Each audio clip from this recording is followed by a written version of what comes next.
God the Father has preserved this for us. And so He is the wise Father, and we are the children. You understand how God functions as a father by studying these passages, His warnings and His encouragements and His wisdom and His grace is all over these.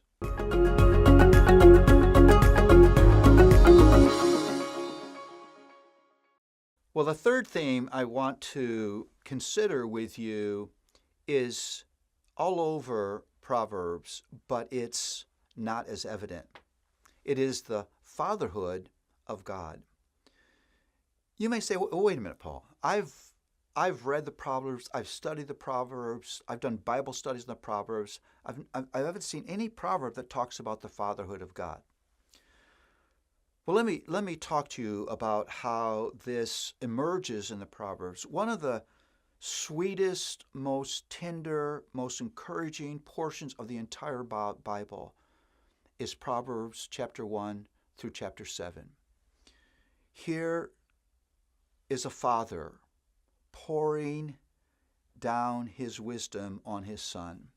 I think of it as a father sitting on a couch next to his son with his arm around him and said, "Son, there's some things I want you to know because I love you." And here's loving instruction and loving practical counsel and loving warning and loving values clarification and loving guidance. It's just such a beautiful portion of Scripture.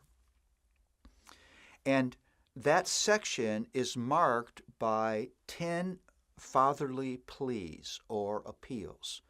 It's like a father saying to son, "Please don't ever," or "Please do this." You can feel the tenderness of heart in these chapters.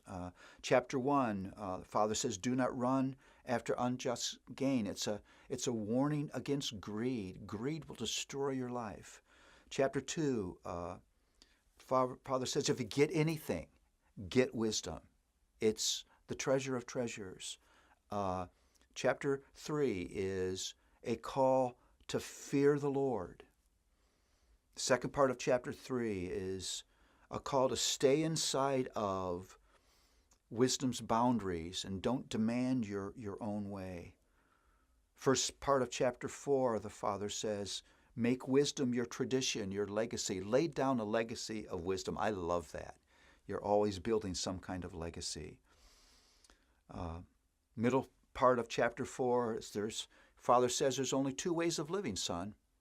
You live as a fool or you live as a wise person, and everybody fits into those categories. End of chapter 4, the father says to son, above all else, guard your heart. Because your heart is the wellspring of life. Your life, your choices, your decisions, your words are controlled by the thoughts, motives, desires, spiritual condition of your heart.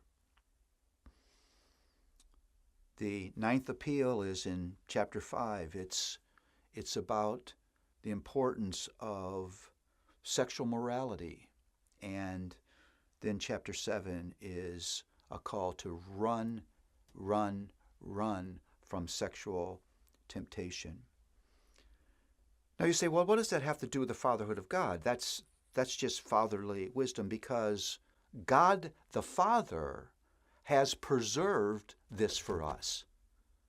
And so He is the wise Father, and we are the children. You understand how God functions as a father by studying these passages, His warnings and His encouragements and His wisdom and His grace is all over these. And as a loving Father, He offers us what we would never know on our own.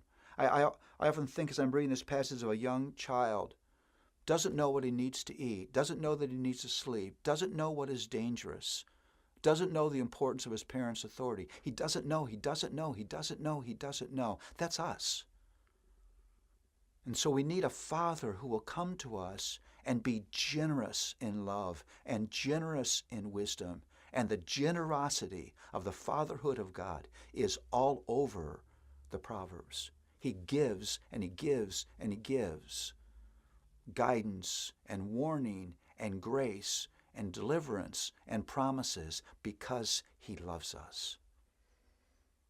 You are never without a father because you have a Father in heaven who loves you and will generously unfold his wisdom to you.